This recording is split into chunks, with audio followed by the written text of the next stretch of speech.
Class 12 এর সকল ছাত্রছাত্রীকে স্বাগত। আজকে আমি তোমাদের আলোচনা করব টার্গেট উচ্চ মাধ্যমিক সংস্কৃত বিষয়ের অল এমসিকিউ এর যে সেটগুলো আছে সেই সেটগুলো, যেগুলো তোমরা একবার শুনে নিলেই উপকৃত হবে। আর এই সেটগুলোর যে প্রশ্নগুলো আছে সেগুলো থেকে গ্যারেন্টি আসবে। আজকে আমরা মডেল সেট 1 আলোচনা করছি, দেখে নাও। দেখো, কনক শব্দের অর্থ কি? কনক শব্দের অর্থ হচ্ছে সোনা। আর্যাবর্ত বনানাম পাঠ্যাংশ গৃহীত হয়েছে যে মূল কাব্যগ্রন্থ থেকে, তার নাম হচ্ছে নলচম্পু। বেশ, তারপরে দেখো, যাদের বই নাই তাদের ক্ষেত্রে সুবিধা, যাদের বই আছে তারাও একবার দেখে শুনতে পাবে, শুনে নিলেও কিন্তু পড়াটা হয়ে যাবে। দেখো, সাংখ্য কি? সাংখ্য একটি দর্শন। সাংখ্য হলো একটা দর্শন, ঠিক আছে। বেশ, তারপরে দেখো, নিঃসৃক শব্দের বিশেষণ কি? নিঃসৃক শব্দের বিশেষণ হচ্ছে কুটির। কুটিরের বিশেষণ নিঃসৃক উটজে কৃতবাসা, এরকম। শঙ্কর মৌলি বিহারিণী পদটি কোন বিভক্তি আছে? শঙ্কর মৌলি বিহারিণী পদটি সম্বোধন বিভক্তিতে আছে। যদি দীর্ঘি থাকতো তাহলে হতো প্রথমা বিভক্তি, ঠিক আছে, এটা মাথায় রাখতে হবে।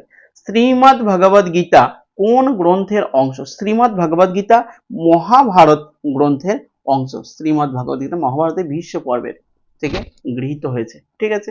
বেশ, তারপরে দেখো, তারপরে আছে যে কল্পলতা কাকে বলা হয়েছে? গঙ্গাকে বলা হয়েছে কল্পলতা। গঙ্গাকে বলা হয়েছে কল্পলতা। তারপরে নিষ্কাম কর্মের দ্বারা কে সিদ্ধি লাভ করেছিলেন? নিষ্কাম কর্মের দ্বারা জনক সিদ্ধি লাভ করেছিলেন। নিষ্কাম কর্মের দ্বারা জনক সিদ্ধি লাভ করেছিলেন।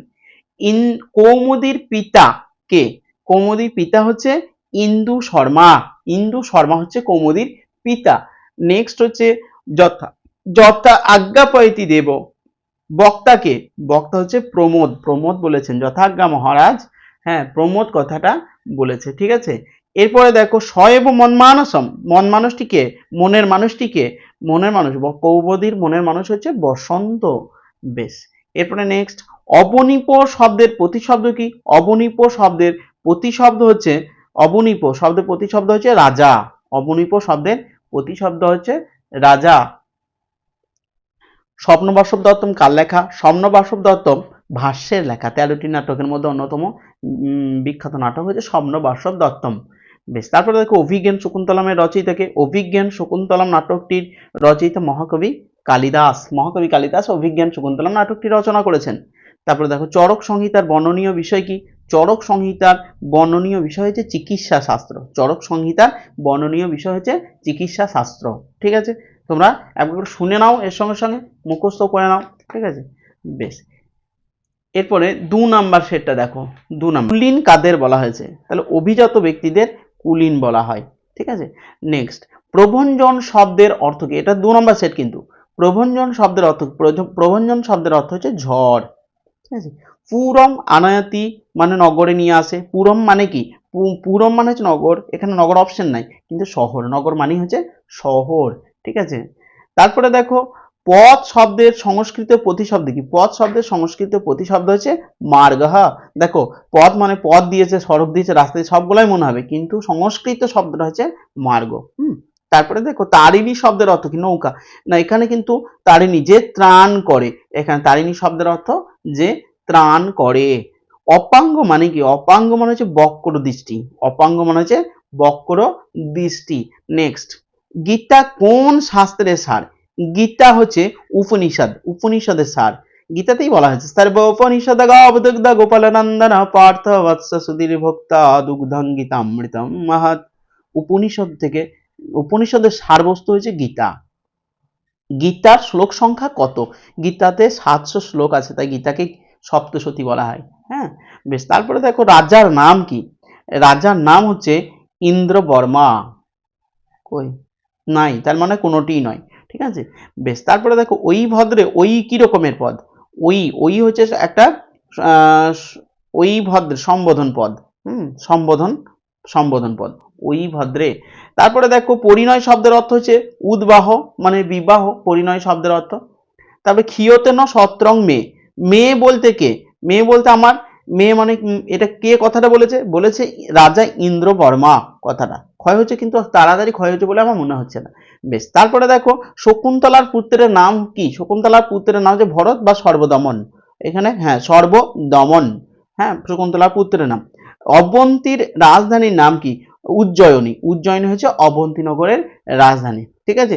তন্ত্রকর্তার লেখকে, তন্ত্রকর্তার লেখক হচ্ছে অগ্নিবেশ, তন্ত্রকর্তার লেখক। ঠিক আছে। এরপরে 3 নাম্বার সেটে চলে এসেছি। দেখো আর্যাবর্তনম কোন, আর্যাবর্তবর্ণনম, আর্যাবর্তনম কোন জাতীয় কাব্য? আর্যাবর্তবর্ণনম হচ্ছে চম্পু জাতীয় কাব্য। জ্যোতিষশাস্ত্রের আলোচ্য বিষয় কি? জ্যোতিষশাস্ত্রের আলোচ্য বিষয় হচ্ছে গ্রহ সংক্রান্তি। বেশ, গ্রহ সংক্রান্তি জ্যোতিষশাস্ত্রে এসু এরকম বলা হচ্ছে টেক্সটে। তো তোমাদেরকে বলি যারা একদম সম্পূর্ণ নতুন তারা চ্যানেলটিকে সাবস্ক্রাইব করো এবং একটি লাইক অবশ্যই করো। আর কেমন লাগছে এই প্রশ্নগুলো, তোমাদের কি ভালো লাগছে না কিরকম লাগছে, বা কোনো প্রশ্ন থাকলে, কিছু জিজ্ঞাসা থাকলে অবশ্যই কমেন্টে লিখে জানাও। ঠিক আছে। বেশ, আর আমার সঙ্গে সঙ্গে একবার তোমরা এটা পড়ার করে নাও, এক্ষুনি যেন হয়েও যায় তোমাদের, এরকম ভাবেই তৈরি করে নাও। গণি শব্দের অর্থ কি? গণি শব্দের অর্থ হচ্ছে বস্তা। গণি শব্দের অর্থ হচ্ছে বস্তা। আমি এগুলো উচ্চারণও করে দিচ্ছি যাতে তোমাদের শুনে নিলে সুবিধা হয়, বা দৃষ্টিহীনদের ক্ষেত্রে এগুলো খুবই সুবিধা হয়, তারা আমাকে মেসেজ অনেকেই বলেছে। তারপরে দেখো বিংশতি দয়ম পদের অর্থ কি? বিংশতি দয়ম পদের অর্থ হচ্ছে 40টি। বিংশতি মানে 20 আর দয় মানে 2 20, তার মানে 40। হ্যাঁ। তারপরে তব কৃপয়া কার কি পায়? তব কৃপয়া চেত মাতো মানে গঙ্গার কি পায়। এখানে কার কি পায়? এখানে কিন্তু এদের কারো নয়। হ্যাঁ। এরপরে দেখো কল্পলতা কাকে বলা হয়েছে? দেবী গঙ্গাকে কল্পলতা বলা হয়েছে। নৈষ্কর্ম সিদ্ধি বলতে কি বোঝানো হয়েছে? নৈষ্কর্ম সিদ্ধি বলতে বোঝানো হয়েছে, নৈষ্কর্ম বলতে মোক্ষকে বোঝানো হয়েছে। তারপরে বিমূঢ়াত্মা সমাজ কি? বিমূঢ়াত্মা যশ সব বহুব্রী সমাস, হ্যাঁ বহুব্রী সমাস। উদ্বাহ শব্দের অর্থ কি? উদ্বাহ শব্দের অর্থ বিবাহ। উদ্বাহ শব্দের অর্থ বিবাহ। স্বপ্নবাসব দত্তম নাটকে কয়টি অঙ্ক আছে? স্বপ্নবাসব দত্তম নাটকে মোট 5টি অঙ্ক আছে। ঠিক আছে। বেশ, তারপরে দেখো রাজা কি কারণে উদ্বিগ্ন ছিলেন? রাজা বিবাহের কারণে উদ্বিগ্ন ছিলেন। কৌমুদী কাকে বিবাহ করতে চেয়েছিলেন? কৌমুদী বসন্তকে বিবাহ করতে চেয়েছিলেন। তারপরে সুশ্রুত সংহিতার কটি অধ্যায় আছে? সুশ্রুত সংহিতার 6টি অধ্যায় আছে। সুশ্রুত সংহিতার 6টি অধ্যায় আছে। যক্ষকে কে অভিশাপ দিয়েছিলেন? যক্ষকে কুবের, কুবের যক্ষকে অভিশাপ দিয়েছিলেন। ভাসের প্রতিমা নাটকের উৎস কি? ভাসের প্রতিমা নাটক রামায়ণ, রামায়ণ থেকে প্রতিমার অভিষেক, এই দুটো হচ্ছে ভাসের রামায়ণের, রামায়ণকে অবলম্বন করে লেখা হয়েছে। বেশ, এরপরে চলো 4 নাম্বার সেটে আমরা চলে যাই। 7টা সেট আছে। হ্যাঁ, 4 নাম্বার সেটে চলে এসেছি। ভূত বিকারবাদ কোথায় স্বীকৃত হয়েছে? সাংখ্য দর্শনে ভূত বিকার, ভূত বিকারবাদ সাংখ্যেশু, সাংখ্য দর্শনে ভূত বিকারবাদ স্বীকৃত হয়েছে। আর্যাবর্ত বর্ণনমের উৎস কি? নলচম্পু। আর্যাবর্ত বর্ণনমের উৎস হচ্ছে নলচম্পু। অলিপর্বা কোথায় বাস করত? পারসিকপুরে। অলিপর্বা বাস করত পারসিকপুরে, অলিপর্বা বাস করত। গণি শব্দের অর্থ কি? গণি শব্দের অর্থ হচ্ছে বস্তা। গণি শব্দের অর্থ হচ্ছে বস্তা। রোগং শোকং তাপং পাপং হরমে ভগবতী কুমতি, আচ্ছা কি চাইছে? রোগং শোকং তাপং ড্যাশ ড্যাশ ড্যাশের জায়গায় পাপং, লোভং ক্রোধম, হ্যাঁ তো পাপম। ঠিক আছে। তাহলে রোগং শোকং, তাহলে আমি বলবো তোমাদেরকে কবিতাগুলো ভালো করে, মানে শ্লোকগুলো যেগুলো আছে গঙ্গাস্তোত্রম আর কর্মযোগ থেকে যে গীতার শ্লোকটা কর্মযোগ আছে, ওইটাও তোমরা খুব সুন্দর করে মুখস্থ করে রাখবে। আমি কিন্তু টিউশন স্টুডেন্টদের সবাইকে মুখস্থ করা করিয়েছি যাতে এই ক্ষেত্রে শর্ট প্রশ্ন ক্ষেত্রে খুব সুবিধা। কুমতি কলাপম, কলাপ শব্দের অর্থ কি? সমূহ, মানে কুমতি সমূহ, কুমতি গুলি। হ্যাঁ। কর্মনা এব পদটির সন্ধি বিচ্ছেদ করো। কর্মনা যুক্ত এব, কর্মনা এব, এটা কর্মনা এব, কর্মণ্যৈব। তারপরে কর্মযোগ ভগবদ গীতার কোন অধ্যায়ে আছে? কর্মযোগ ভগবদ গীতার তোমাদেরই পাঠ্য 3য় অধ্যায়ে আছে। কৌমুদী কাকে বিবাহ করতে চেয়েছিল? কৌমুদী বসন্তকে বিবাহ করতে চেয়েছিল। বাসন্তিক সমনামের মূল গ্রন্থ কোন ভাষায় রচিত? বাসন্তিক সমনামের মূল গ্রন্থ ইংরাজি ভাষায় রচিত হয়েছে। তারপরে দর্শনীয়ং তে বপু, এখানে কার কথা বলা হয়েছে? এখানে কৌমুদীর কথা বলা হয়েছে। কে বলেছে? রাজা ইন্দ্রবর্মা বলেছে কথাটা। নিগ্রীনের অর্থ কি? নিগ্রীন শব্দের অর্থ হচ্ছে নির্দয়। নিগ্রীন শব্দের অর্থ হচ্ছে নির্দয়। তারপর সাহিত্য ইতিহাস থেকে দেখো স্বপ্ন বাসব দত্তমের রচয়িতাকে? স্বপ্ন বাসব দত্তমের রচয়িতা মহাকবি ভাস। তারপরে দেখো একটি গীতিকাব্যের উদাহরণ দাও। একটি গীতিকাব্যের উদাহরণ হচ্ছে মেঘদূতম। মেঘদূতম হচ্ছে একটি গীতিকাব্যের উদাহরণ। তারপরে সৌর সিদ্ধান্ত কার রচনা? সৌর সিদ্ধান্ত বরাহ মিহিরের রচনা হচ্ছে সৌর সিদ্ধান্ত। এরপরে দেখো 4 নাম্বার সেটে চলে যাচ্ছি। 4 নাম্বার সেট, এগুলো তো এসএকিউ, এসএকিউ নিয়ে আলোচনা করব, গ্রামার নিয়ে আলোচনা করব, সব নিয়ে আলোচনা করব। বেশ, দেখো যদি তোমরা কমেন্টে জানাও তবেই, তাছাড়া সম্ভব হবে কি করে তোমাদের উৎসাহ যদি না থাকে।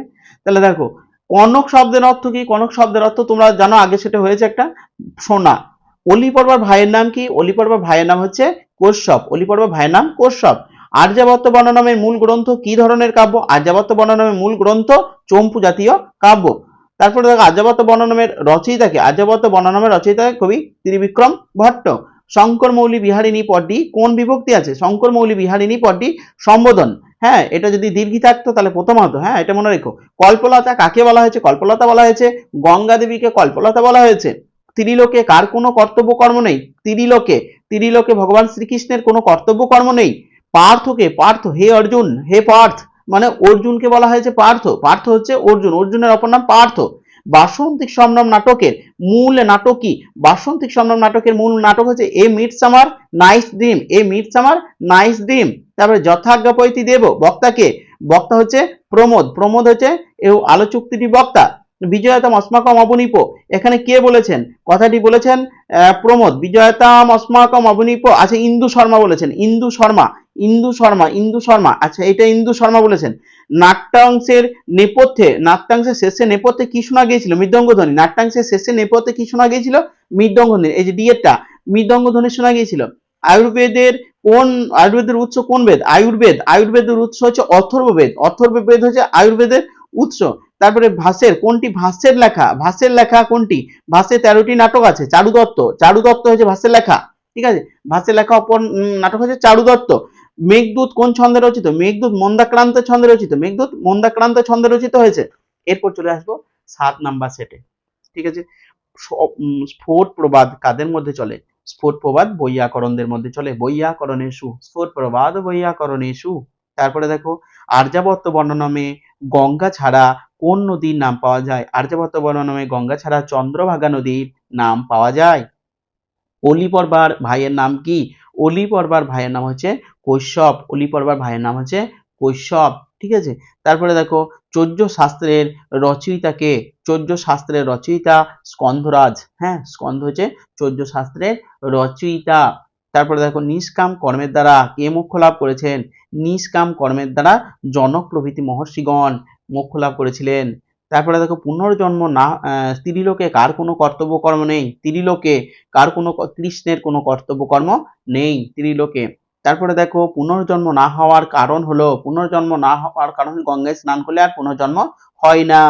হ্যাঁ, গঙ্গা তীরে বাস করলে বৈকুণ্ঠে বাস হয়। গঙ্গা জল পান করলে সমস্ত রোগ জ্বালা দূর হয়। শঙ্কর মৌলি বিহারিণী পদে কোন বিভক্তি? বারবার আসছে, সম্বোধন বিভক্তি। বেশ, তারপরে দেখো যথাজ্ঞা পয়তি কে বলেছেন? যথাজ্ঞা মহারাজ, এটা বলেছেন প্রমোদ। প্রমোদ কথাটা বলেছেন। তারপরে দেখো বল্লভ শব্দের অর্থ প্রিয়। বল্লভ শব্দের অর্থ কি? বল্লভ শব্দের অর্থ প্রিয়। নাটকের শেষে নেপথ্যে কি শোনা গিয়েছিল? নাটকের শেষে নেপথ্যে শোনা গিয়েছিল মৃদঙ্গ ধ্বনি। নাটকের শেষে নেপথ্যে শোনা গিয়েছিল মৃদঙ্গ ধ্বনি। অবনীপ শব্দের অর্থ কি? অবনীপ শব্দের অর্থ হচ্ছে রাজা। অবনীপ শব্দের অর্থ হচ্ছে রাজা। বেশ, ঠিক আছে। এরপরে ওই পৃষ্ঠায় আছে, আছে। লীলাবতী কোন বিষয়ক গ্রন্থ? লীলাবতী গণিত বিষয়ক গ্রন্থ হচ্ছে লীলাবতী। হ্যাঁ, ভাস্করাচার্যের মেয়ে লীলাবতী। গণিত বিষয়ক গ্রন্থ হচ্ছে লীলাবতী। হ্যাঁ, তারপর দেখো বীজগণিত শব্দটি প্রথম কে ব্যবহার করেন? বীজগণিত পৃথুদক স্বামী বীজগণিত শব্দটি প্রথম ব্যবহার করেন। বীজগণিত শব্দটি পৃথুদক স্বামী প্রথম ব্যবহার করেন। ভাস রচিত নাটকের সংখ্যা কত? বারবার বলেছি, ভাস রচিত নাটকের সংখ্যা হচ্ছে 13টি। 13টি, ঠিক আছে। এরপরে 7 নম্বর সেট, ঠিক আছে। 8 নম্বর আছে, 8ই শেষ, ঠিক আছে। বেশ, দেখো 7 নম্বর সেটটা। নলচম্পুর রচনাকার কে? নলচম্পুর রচনাকার হচ্ছে কবি ত্রিবিক্রম ভট্ট, হচ্ছে নলচম্পু রচয়িতা। আর্যাবর্তে প্রকৃতি নিপাত নেই। প্রকৃতি নিপাত মানে কি? প্রকৃতি নিপাত মানে হচ্ছে বংশচ্যুতি। প্রকৃতি নিপাত মানে হচ্ছে বংশচ্যুতি। তারপরে দেখো উটজ, উটজ মানে কি? উটজ মানে, উটজ মানে হচ্ছে কুটির। উটজ মানে হচ্ছে কুটিরে, উটজ মানে হচ্ছে কুটিরে। তারপরে দ্বাদশ পদটির ব্যুৎপত্তি অর্থ কি? দৃশযুক্ত লট নীল, লিট নল, এটা দৃশযুক্ত লিট নল।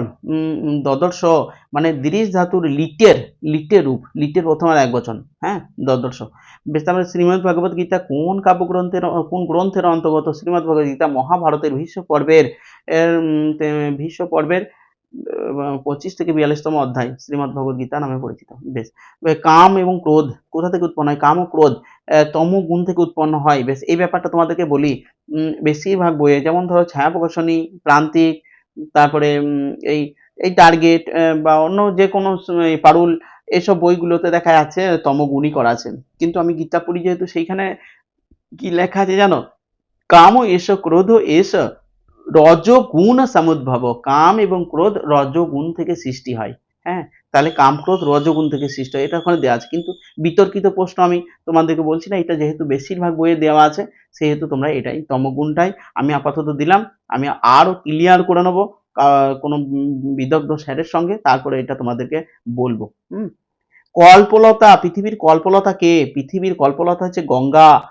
তারপরে দেখো শঙ্কর মৌলি বিহারিণী পদটি কোন বিভক্তিতে আছে? সম্বোধন, বারবার আসছে এটা। বাসন্তিক স্বপ্ন নাট্যাংশটির উৎস কি? বাসন্তিক স্বপ্ন নাট্যাংশের উৎস হচ্ছে এ মিডসামার নাইটস ড্রিম। তারপরে কৌমুদী কাকে বিবাহ করতে চেয়েছিল? কৌমুদী বসন্তকে বিবাহ করতে চেয়েছিল। নেক্সট, মহোৎসব প্রমোদ প্রসাদন পূর্বং তাং পরিণেশ্যে, উক্তিটি কার? উক্তিটি হচ্ছে রাজা ইন্দ্রবর্মা। তারপর নাটকের শেষে কি ধ্বনি শোনা গিয়েছিল? মৃদঙ্গ ধ্বনি শোনা গিয়েছিল, মৃদঙ্গ ধ্বনি শোনা গিয়েছিল।